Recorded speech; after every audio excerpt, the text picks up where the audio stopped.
Irreverent, entertaining, cool. You're listening to LA Talk Radio.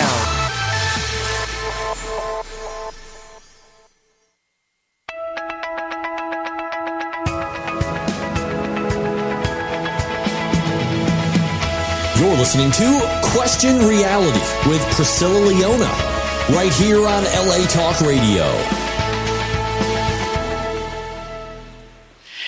Hi, welcome to Question Reality. I'm your host, Priscilla Leona, and we are coming to you live from Los Angeles, California. Our show is broadcast every Sunday from 5 p.m. to 5:50 p.m. Pacific Standard Time. If this is your first time tuning in, our show is going to help you to question your career reality. Now, this show is for you if you are considering a career in the entertainment industry. Our guests will provide you with tips, advice, and resource information on how and what it takes to successfully pursue a career in show business. And our guests work in various professions, and they're at different stages of their career. So that means that we will definitely have someone on the show who will be able to help you with your show business career questions. If you want to check out our past guests, read their bios, and listen to their interview instantly, or download one of our shows, you want to go to the LA Talk Radio website, latalkradio.com, and you just click on the link at the top of the website that says Channel 1, and then it'll bring down a drop box, and then you click on the show's link, and then look for our show, which is titled Question Reality, and you click the link. And this is going to take you directly to our archive page, and that's where you can list all of our past guests. And we have a ton of different careers for you to listen to. If you want to be a producer, a director, an actor, a celebrity reality star, yes, there is a method to that. If you want to be a game show host, if you want to be a model, a musician, a singer, a dancer, country star, they're all on there. So it is a plethora of things to choose from. And you can also download our free app for your Android or iPhone and listen to any one of the other exciting, informative shows, because LA Talk Radio has a ton of different types of shows. And if you feel that you have a topic of conversation that could carry a whole show for a long time, you should contact LA Talk Radio as well and get your show on the air. They also have added they do video shows now, so you don't have to be on the radio. You can be seen. It'll be sort of like you have your own television show. It's fantastic. You can check it out on the homepage of LA Talk Radio. It's wonderful. And you can download that app from our homepage, and that's latalkradio.com. And it's located towards the bottom of the page, so you just have to scroll down a little bit to get our app. So you just click and get our app, and then you can listen to our shows all the time, especially my show. You want to listen to that every Sunday at 5 o'clock, obviously. Our shows are also available for download on iTunes under the podcast section. And we're also on this hugely popular website called Stitcher.com. And just go to those websites and type in Question Reality Radio in the search box, and you will find all of our past shows in case you have those on your little boxes, your little modern boxes. Now, if you want to check out our future guests and find out who's going to be coming on, that's a totally different website. That is our official website, which is questionrealityradioshow.com. questionrealityradioshow.com, not latalkradio.com. That's the past. Question Reality Radio Show is the future. So, there you go. Now, you know we have fantastic guests on our show every single week. The excitement never ends at LA Talk Radio with any of the shows. But on my show, being entertainment career focused, we have today, the focus of my show basically today is diversity in entertainment. So when I have those particular guests, that'll include Asian Americans, African Americans, older female leads, female-driven films, people who are involved with that, and also disabled and handicapped actors and actresses and producers, directors, behind the scenes people in television and film. And I have seen Hollywood, though, really making a breakthrough with stronger roles on television for women, African Americans, Asians, but, in my opinion, not nearly enough for our disabled community of actors and directors and producers, and also behind the scenes crew. So on our show today is an advocate for those positions to hopefully become more of reality. His name is Mr. Dominick Evans. And I really hope that our show will shed light on the need to represent all of humanity in the entertainment industry. And, physically challenged actors, they can be funny and dramatic, and they're charismatic, and they're romantic, and they're inspirers, and they're leaders, and they're athletes, and they're everything that non-physically challenged people are, or actors. So, in my opinion, writing more roles of realism for Asian Americans, African Americans, and physically challenged actors can and will help everyone to believe that any career, any opportunity in life is possible. And their storylines can help break down stereotypes. And it does this by teaching people that they too have a full range of human experience, just like everyone else. And they want to be represented more in Hollywood. So hopefully our guest today here is here excuse me, to represent physically challenged community, a physically challenged community of directors, producers, actors, and behind the scenes crew. And again, his name is Mr. Dominick Evans, and I want you to go to his website now. It's DominickEvans.com. He's also on Twitter at Dominick Evans, Facebook Dominick Evans, and his recent project, and it is I'm going to spell this, INAMORATA short film. Inamorata.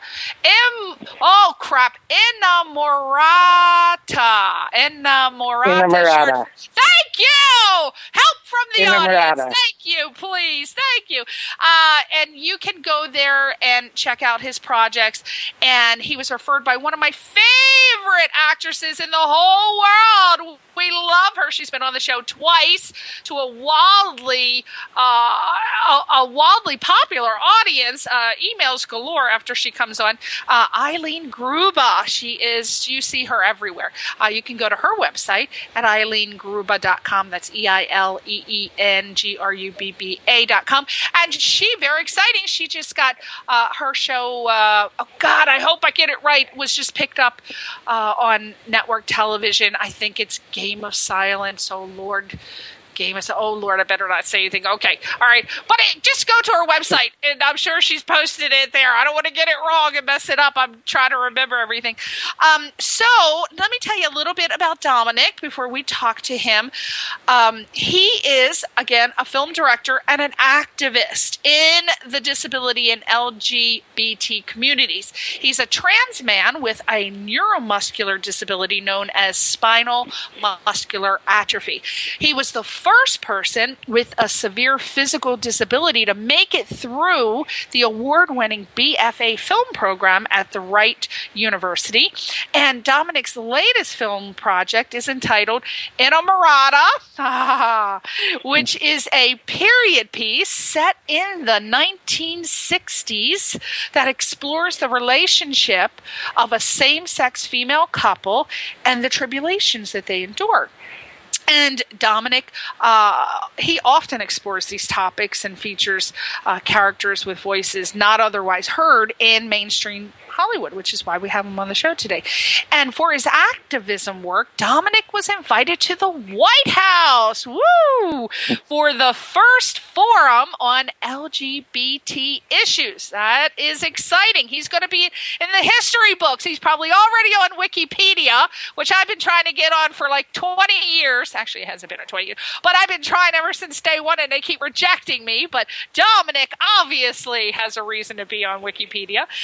He also started a regular Twitter chat known as #FilmDis,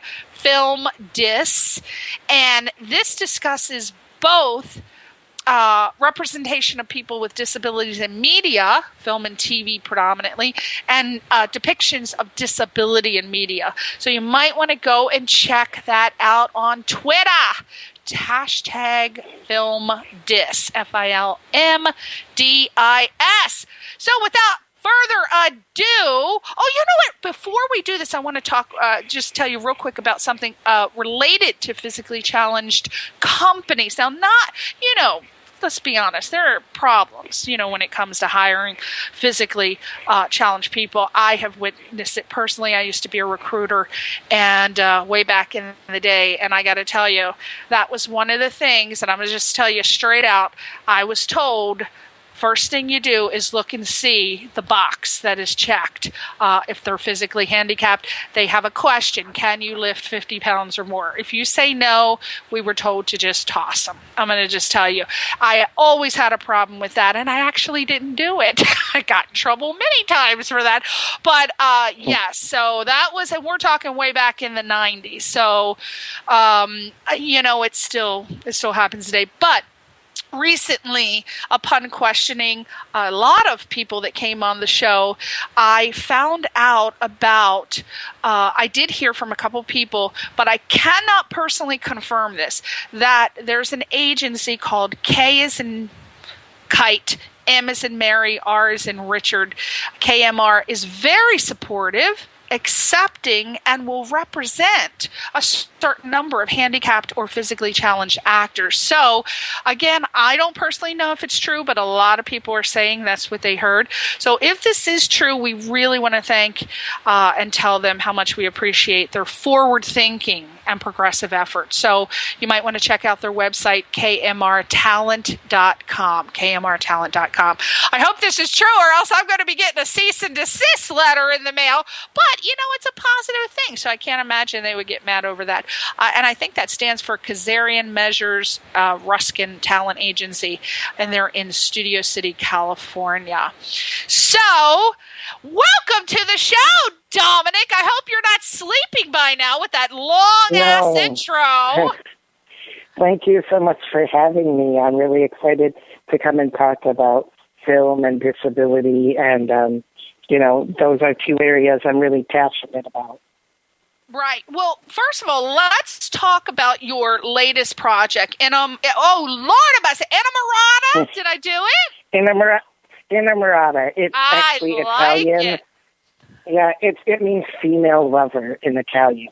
Female lover. Oh, I like that even better. Yeah. I'm an Inamorata. Yeah. I'm an Inamorata. I like that. That should also be a perfume. Inamorata. I like it. Yeah, it's good. So tell us, what is it about? What was your inspiration? What is it about? And where are we now with the film? Is it a feature or short? Okay. Well, we have both a feature and a short script. My career in film is emerging, so our initial plan was to make a short to, as we've seen a lot of other films do, to promote for the feature, to try and get funding for the feature. Unless anybody wants to, come and give us money, they're more than welcome to come, stop on my door and say, yeah, we'll fund your feature. I'm not going to turn that down.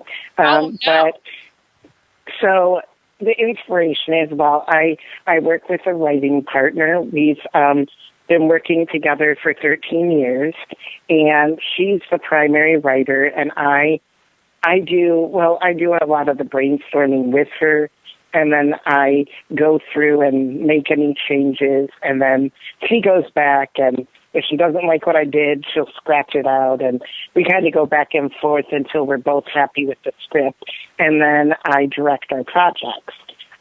So with Inamorata, we were really disturbed by all of the legislation we were seeing that was being passed against women and women's rights.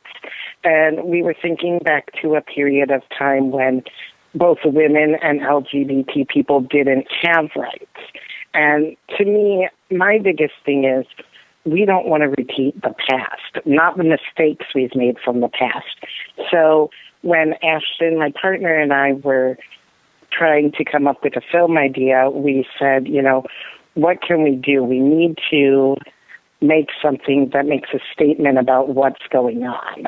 We really need to have a film that says something because people need to be reminded that this isn't right for women to not have control over their mind and body and, who they love, and for LGBT people to have that same thing. We need to remind people that in the 1960s, you could get arrested for being gay. You could get arrested if you had an abortion. There were definite problems that we've moved past. So why are we going back and trying to pass legislation to limit these things again? So that was really where the inspiration for the film came from. And initially we were just going to focus on women's rights, but Ashton said, why don't we frame it around a same-sex female couple? I think in film, a lot of times we see stories about men more than women anyway, but also when we're looking at LGBT films, we don't always see lesbians in history showing, what happened. That's a story that's not always told a lot. So we thought, what if we frame this idea of this oppressive time in history around a same-sex female couple and what they have to endure, the pressure they feel to conform, and what kind of pressure that puts on their relationship. So it's a character-driven drama about this pressure, but it's also saying we don't need to go back to this time. We don't need to go back to where we're not letting people have control of their lives and their bodies. So that was really what we wanted. Now, why the 1960s? Did you choose it because it was such an active period for riots and protests and things like that? Because, I think since the beginning of time, there's always been that situation. I think that why not the 50s or the 40s or 30s or 20s? Why the 60s? I don't really know why we picked the 60s. Ashton was the one that suggested it, so you'd have to ask her. It sounds like a perfect time because of all of the protesting and the activism that was going on. So it does seem like a perfect time period. I was just personally wondering why that. Right, and it's such a fun time period. Yeah, it's such a fun time. I would bet. I don't think you were that old that you were a teen back in the 60s, but I know I were too. It was lots of fun back in the 60s. There's a bunch of hellions just running wild. I would have loved it. So I do agree with you. There are not a lot of same-sex female couple projects that I see, but I'm also not involved in the LGBT community. But I do think that the ones that I do see are always male driven. So I think you're absolutely right about that. So I'm really glad that you're focusing on that. Now, you had said in your bio that you're a trans man with neuromuscular disability known as spinal muscular atrophy. Okay, so a trans man, is that a transgender man? Is that what that means? Yes, I was assigned female at birth, and over the last 12 years, I've transitioned to where I prefer to be called he and him, and I identify as a trans man or a man. I see myself as a man, but I found that when I just identify as a man, I feel like a lot of people try to erase my transgender identity. So I usually call myself a trans man. And that's because there are experiences specific to me as a trans man that cisgender men don't endure. I was raised believing I was female, or I had to be female, and so I know what it's like to be treated like a female is treated, and that shaped how I think, that shaped my activism. Seeing how I've been treated differently as a man or perceived as a man has really opened my eyes. It's made me want to be a feminist and fight for women's rights because it's so vastly different in how I was treated growing up. So really, how so? I mean, yes. Can you explain that? Because I'm a female. I've always been a female. I've never wanted to be a man, but Yes. I do understand that they say that men are treated differently. I don't see that, but I know that everyone says it's true. I don't know. Well, okay, here's a good example. When I was in college, I was being vetted for a organization that was for men. And when I was there, when I showed up, everybody accepted me without question. I didn't have to prove myself in any way. I was just one of the guys. And then somebody outed me as transgender, and suddenly I wasn't one of the guys anymore. I wasn't welcome because, they could get in trouble for letting me in. Even though my ID says male, I wasn't male enough to them anymore. And they treated me completely differently. I've always had to prove myself as a person with a disability. I've had to work so much harder than I've seen other people have to work to even prove that I should have a say, get my say in film, in the work I've done, to even be heard. But even more so when I was perceived as female. So now when people think I'm a man, because I'm a man, they treat me differently. I don't have to prove myself in the same way. Now, do you think, though, that the change came from them thinking that you're a man, but you're really a woman, and they would have treated a woman that way? Or do you think that they were like that because you were a woman, but you were a trans man? Do you know what I mean? What do you think it was? It was the process they had a problem with, or do you think they really would have treated a woman that way? I think that they wouldn't included anyone they didn't see as a man. Wow. That's what I think, yes. Yes. Wow. Now, you have a disability known as spinal muscular atrophy. For those people who don't know about that, what is that and what does it do? It's a progressive muscle disease. Are you born with it? Are you born with it, or does it? It's genetic. Okay. I was born with it. I was diagnosed when I was 4 years old. I walked until I was 16 because it's progressive. My muscles slowly weaken. I can't walk anymore, and I need help with most of my activities of daily living, like getting out of bed, getting dressed, brushing my teeth. I need help with that now. But that doesn't really stop me from doing anything. I kind of see my PCAs, my personal care attendants, as another tool like my wheelchair. They're just there to do the things so I can do things. I can get dressed like everyone else. I just have an extra pair of hands, Right.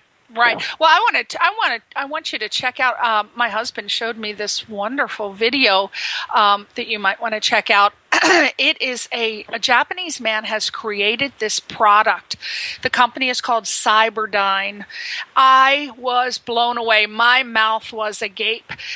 He created this thing. It kind of looks like a belt that goes around your waist, just a belt, but then on the sides where your thighs would be is this long apparatus that goes all the way down to your feet.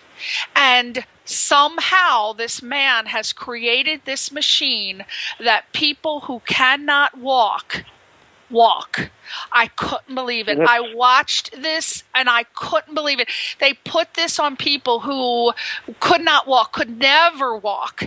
And this machine, somehow it sends signals to your brain. And I don't know how, because I'm not that genius to know how it works. But it will actually help you walk. This robot got this woman who's never walked in her life to be able to walk. So check it out, and if it seems like something you want to spread the word on, please do, because I'm telling you, it is. Well, my big worry about that is with my disability, your bones actually contracture. So Oh. I don't think I'd ever be able to walk. But Oh. you know, I'm okay with that. You know, because Wow. I don't need to walk, in my Right. opinion. You know, Right. So Well, you might want to turn it on to people who may have Or a do different want to, situation. yeah. I mean, it's the wave of the future. I'm very excited about it. I'm going to try to get someone on the show from Cyberdyne because it's just an amazing product. Okay, Yeah. so let's talk about your film. As far as where is it at now? Has it been made, or are you just in the development we're stage? in Trying to raise pre-production. funds? Pre-production. Okay. We've cast most of the film. We have an amazing group of women that are, the cast is made up of 7 women and 1 man. And we just found an amazing group of women in New York. That's where I live. I live right outside the city.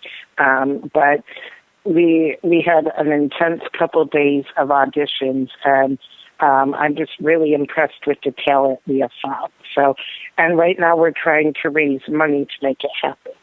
Oh, do you have a fundraising campaign, a crowdfunding campaign like We're going Kickstarter to or be putting Indiegogo? one. We're going to be putting one out, hopefully through Seed and Spark, in the next month or so. I just came across them through some guests that I had on the show. Actually, they were in the short film that I was associate producer on called Our Father. That is at Cannes right now. It got accepted to Cannes. Our Father with Michael Gross from Family Ties and Eileen Garuba, the wonderful, talented Eileen Garuba. I love Eileen. Ali Eisman came on the show, and they are doing a wonderful product called Wedlocked, which is about a same-sex couple trying to get a divorce. And apparently in their state, this is a true story, in their state, they aren't able to get a divorce. They couldn't get married. It's weird. It's going to be a good movie. But anyway, she was telling me about they were starting their fundraising campaign on Seed and Spark. I had never heard of it. I went to the website. I loved it. I don't particularly like the way Indiegogo or Kickstarter is set up. I think it looks so bland and dull. It's just so boring. And I love how Seed and Spark is set up where you can, costumes. There's a whole section. You need 50 people to donate this amount of money for costumes and makeup and then the crew, and it's broken down, and I love that because with my mind I'm extremely organized. I'm like a micromanager, so that really relates to my mind. I love it. I love that website. I really hope we get approved. Question on that, though. A lot of people, I've been referring a lot of people. As a matter of fact, I was just hired as a producer on a feature, and I had recommended the Seed and Spark website. Well, they went there, and I haven't personally checked it out to start a campaign, but they went there, and they said that it looked like it took like a long time to be approved, like 4 to 6 weeks. I don't know about that. Have you done the process? Do you know how it works? I've never done the process, but I do know the person who started the site through Twitter, so maybe I'll ask her about that. So, yes, but to my knowledge, I don't know. That seems to be a question, and a lot of people are turning away from going there because it seems to be, a little confusion as to, okay, well, when I apply, how long does it take, and is this 4 to 6 weeks before I get approved, or blah, blah. So there's lots of questions that aren't answered, so you might want to pass that on, because I highly recommend it, and I want to promote it on my show, but I don't have answers to questions that I need when people ask me, so maybe you can help. Okay, so let's talk about your Twitter Twitter film hashtag film disability in the film and TV industry. Why did you start it? What's it about? Who would be interested? Okay. Well, I have been doing a lot of presentations, discussions, both online and off, about disability in film. When I was in film school, one of my areas that I focused on from the academic perspective, because I got my degree in film production, but part of our studies were, of course, the theory associated with film. So for that aspect, I took a independent study and tried to focus on disability in film, where I watched many films with disabilities. I studied the topic, and with my knowledge, I brought that to presentations I've presented at film groups. I've started discussions online, and I have a lot of like-minded activist friends, and we kept having these conversations about the problems we saw in the industry with in relation to disability. So I said, Twitter is known for its active discussions. So once a week, why don't we get together and talk about these issues? And the goal is not just to talk amongst ourselves as people with disabilities.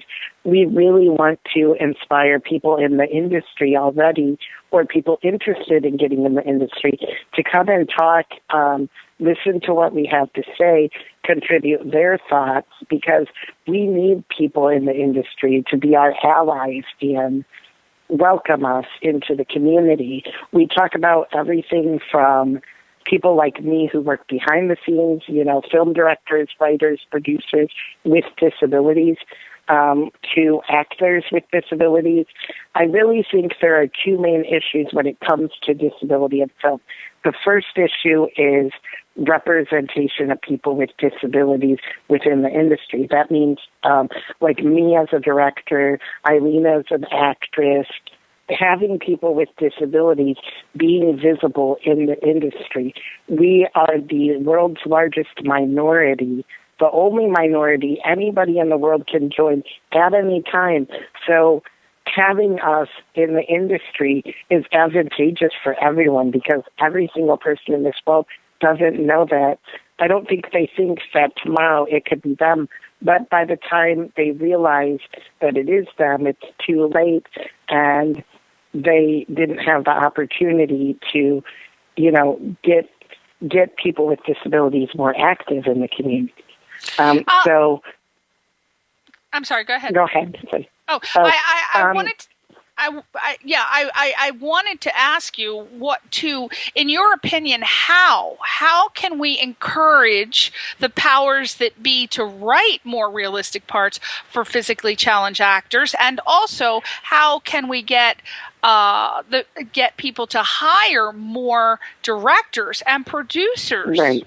How can we do it? Okay, here's the thing. The second issue for me is portrayals of disability.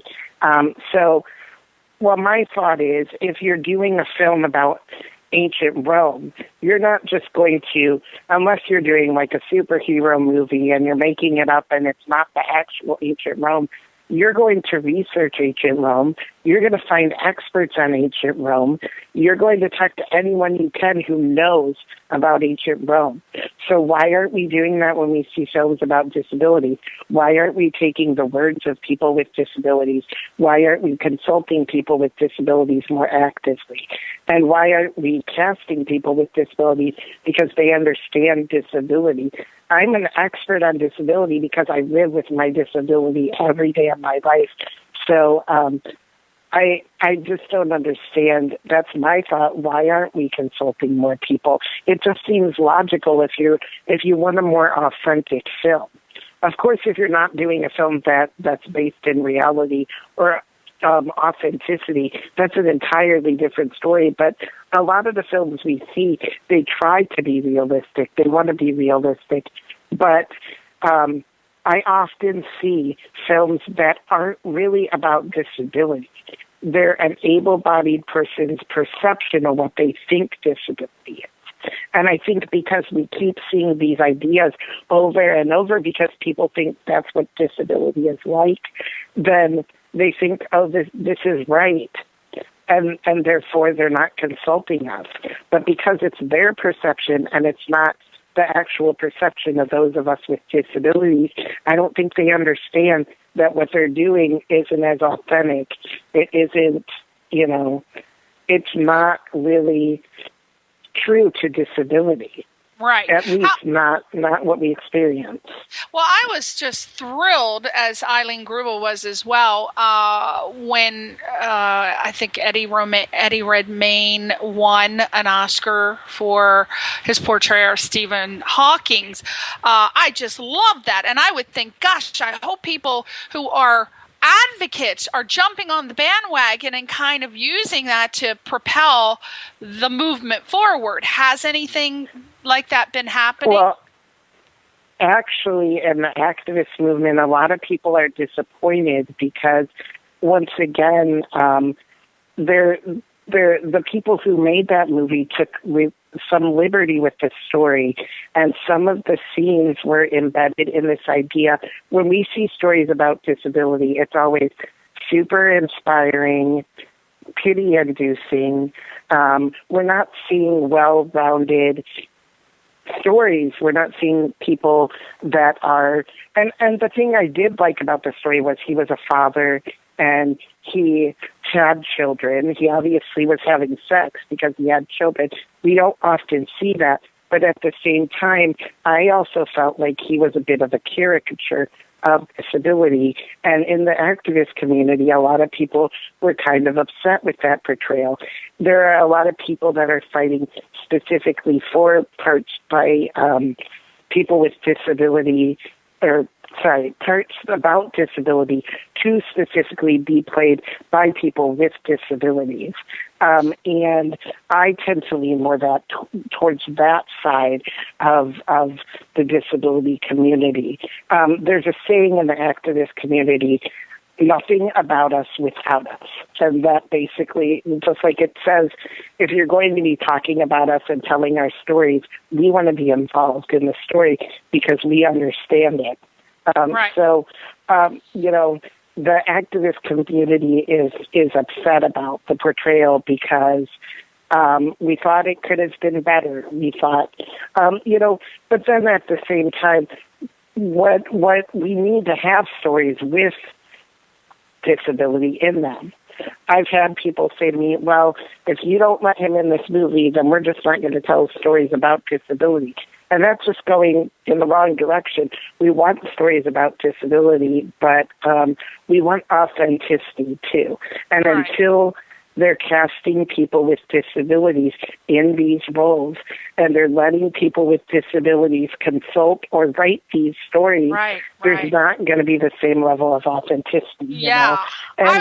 I would think, at least have them on as consultants and come on. I mean, how can a person who's not disabled consult on a film? I don't know who worked on the project, but did Stephen Hawking approve that? He approved of it. But my thought is this: anytime there's a depiction of disability, and a lot of people don't realize this, it doesn't just affect the person that's about.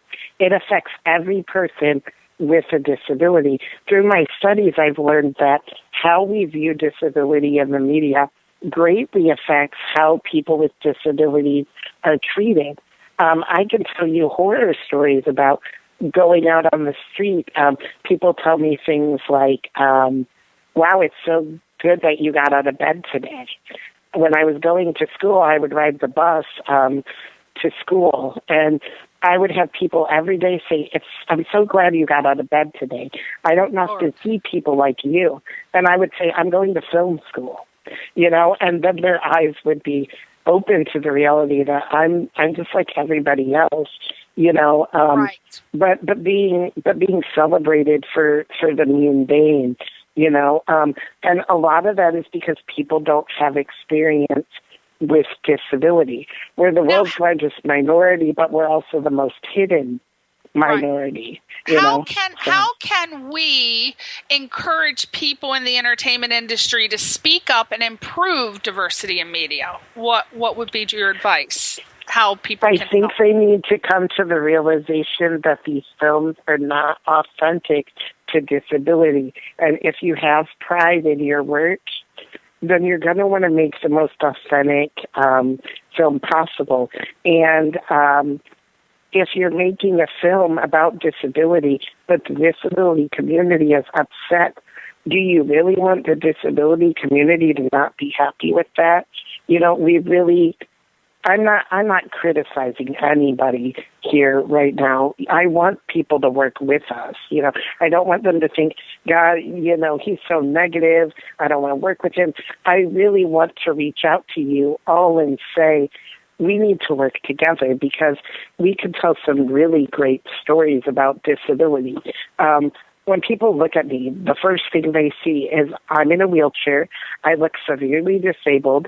A lot of people assume I can't think, I can't talk, I can't do anything because I don't have a lot of movement in my body anymore. But that's so far from the truth. Instead of getting to know me, they just look at me. So what if you were able to get inside people like me and tell these stories about our lives? I've been in relationships. I've went to the White House. I make films. I have a son. I'm a parent. You know, I do things every day.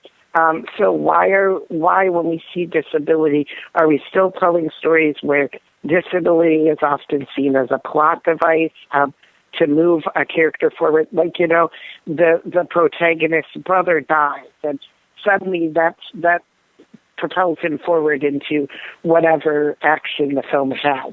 Why is disability still being used as a plot device? We are whole people, and I think that the films would be so much better, and people would embrace that if they saw that. So who wouldn't want to make that kind of art?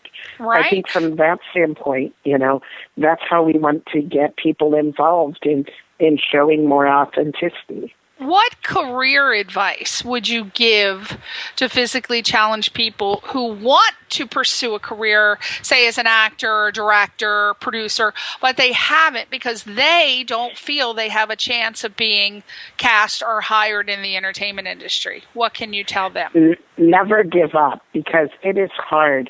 You know, I struggled through film school because nobody wanted to take me seriously. I had really great teachers who believed in me, but my peers, they just didn't take me seriously.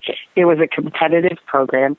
They thought that, you know, I'd be the easy one to get out of the program really quick, so nobody ever wanted to work with me. And film's so collaborative. If you're feeling isolated, what I did was I made allies with older students who were willing to look past my disability, and they helped me with my film projects.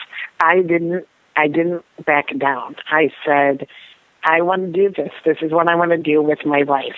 I can tell stories. I'm good at it. This is where I need to be. So you just can't give up. And as people with disabilities start to emerge in the industry, there will be more opportunities for films. Right now, my current film doesn't have anyone with a visible disability in it, but the feature does. The feature actually features a deaf character. So in Errata, the feature has a deaf character. And for me, it's very important to include, and not necessarily, the disability doesn't have to factor into the film. Just even auditioning people with disabilities is great, you know, because we can play lovers, mothers, fathers, psychologists. I can't tell you how many friends I have with disabilities, some that you would think because they have very severe disabilities that are lawyers. They have gone on and got their law degree.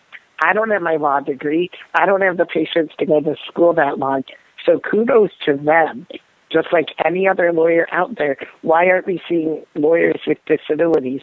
I was really excited on The Good Wife to see Michael J. Fox playing a lawyer. Oh, yeah, it was awesome, you know? Yeah, and I love it. And he was, you know, so funny because he kind of was making fun of the way people look at disabilities by playing it up. And everybody knew, you know, he was playing it up. And it was kind of like saying, this is how you treat me, so I'm just going to, you know, have fun with it and show you how wrong you are, you know. So, exactly. But he's a lawyer, you know, so well, you know what? Having people cast us in these roles is really important because we can play so many roles. Absolutely. I'm going to tell you something real quick, and we got like 5 minutes, but I I wanted to get your opinion on this. I'm not physically disabled or handicapped. However, I tore my meniscus and I fractured my kneecap trying to wear a pair of stiletto heels. So, I'm always trying to look cute. So I fell in the bathroom. Needless to say, I had to be in a power chair for a while. So I got cast now I'm not an actress, I'm a producer, but a producer director, but I get called from my friends who are producers and directors in the business, right? So I was referred, I was on Glee. Eric Stoltz, I did a project with David Schwimmer back in, 99 or 2000. Anyway, I got referred through a friend of a friend of a friend. Anyway, I got cast sight unseen to be on Comedy Bang Bang, and I was supposed to star opposite a star. And I won't mention his name. But I assume that they knew that I was in a power. I wrote and I told the casting person, she's like, hey, you were referred by da-da-da-da. I'd love to cast you for Comedy Bang Bang da-da-da. So I'm like, okay, but is it okay? I'm in a power chair. Never got a response back. So anyway, I just show up when I'm supposed to. Oh my God, they were so nice. And I went and bought my own outfits. I spent like a lot of money buying outfits for this particular part. So I get there. They were so nice and sweet. Everything was going great. And then like a half an hour later, while I'm sitting in the sun baking and I'm Irish and white skin and burning like a crisp, I'm told, oh, you know what? Unfortunately, we're not going to be able to use you. And I'm like, why? And they said, oh, because you're in a power chair. And I'm like, really? Why? Well, the role I understood, I'm going to be in bed and then so-and-so wakes up and then, we have our scene and that's it. So I'm going to be lying down. I'm not going to be, oh no, unfortunately, it's because of the insurance and, we're not covered. So is that possibly, which, it was cool with me. That's I understand. If that's the rules, I don't know if it was because maybe it was a thing because I do know that when you're an actor on set, if you are disabled, I heard that they have to have special insurance because they got to have a ramp set up. They got to be set up. It's the law. They have to be set up. They have to have things put away. And so I don't think that they were set up for this particular, but this information should have been relayed to them, which it wasn't. So it's not their fault. Right. But my point is it a problem with the insurance? Because I know that you do have to be set up. It's the law that you have to have these ramps and stuff. And if they're not set up, they have to get set up, which is going to cost extra money. Right. So is that the problem? I think that a lot of people use the excuse that it's going to cost more for people with disabilities, but we find that when you're casting someone with a disability instead of someone without a disability, you end up saving in other areas. Like a lot of times you have to consult someone with a disability, and that costs money too. So you're going to save because we already know what it's like to have a disability. I think it's very discriminatory, in my opinion, that insurance would charge someone more because of a disability. And that's something I think we need to address as an industry because, nobody should have to be told, we won't hire you because you're in a wheelchair. That goes against everything the ADA, and it's the 25th anniversary of the ADA. Perhaps that's one of my next fights is figuring out a way to make sure that people can't use the excuse, well, we're going to have to pay more for insurance. I don't handle insurance. I'm a film director, so I don't know that much about the cost.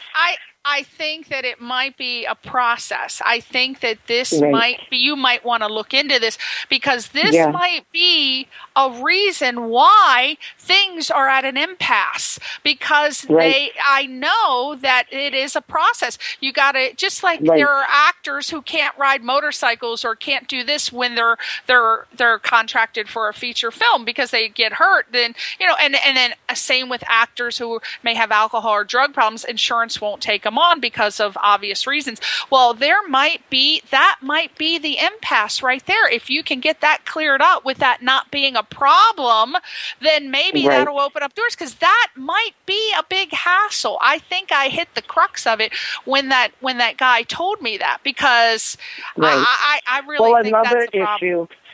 Another issue is that a lot of casting directors just won't see people with disabilities. So we need to reach our hands out to casting directors and say, we're here, we want to audition, we have value. We could really, there are some supremely talented people with disabilities. What would Game of Thrones do without Peter Dinklage, Eileen Gruba, another great talent, And if you said, nope, we don't want a person with a disability, how many parts has she played that her talent wouldn't be in, what I love, did you see her on Criminal Minds when the director made the decision to show that scene where Eileen Gruba was walking away with her limp? I was like, I don't know who directed this, but I'm going to look him or her up, because I really appreciated that so much. It was awesome. Great. This is what I think, This is what I think. If you want to include people with disabilities, you will find a way. Absolutely. And we just need to find the directors. At Film Disc, I'm really lucky because we started to get people in the industry who are showing up to talk. And I'm really excited because one of those people is Lexi Alexander, who directed Green Street Hooligans. She's really, really nice, and I'm really glad that she's one of our allies. But, we need more people like her who are saying, if disability is a part of their film, or even if it's not, there are many roles that we could play. Absolutely. That, unless a person like in a wheelchair has to run a marathon, we understand we're not going to be the guy running the marathon. We understand. Dominick, I am so sorry, but I am just getting notice that I am 2 minutes over my time. We could continue. Our show ends at 5:50 and it's 5:52. Yes. Oh my gosh. I'm so sorry, but we got to have you back on next year, Dominick. Yes. After you finish your show, let's have you back on to talk about it and catch up with you and see where you are. So contact me afterwards and we'll bring you on to promote the show. I want you to go to Dominick's website, DominickEvans.com. He's on Twitter at Dominick Evans. He's on Facebook at Dominick Evans. And his film is on Facebook, Inamorata Short Film. And especially go to Twitter at hashtag FilmDis, FilmDis. Oh, and just so you know, my name is spelled Dominick. Okay, with a little K on there. Yep. All right, okay. Yeah. All right, well, we thank you so much, Dominick. Say goodbye to your fans. Bye, thank you. I look forward to talking to everyone. So. Go contact him on Twitter at hashtag FilmDis.com. Thank you for tuning in. We'll see you next week on Question Reality. Bye-bye. Bye.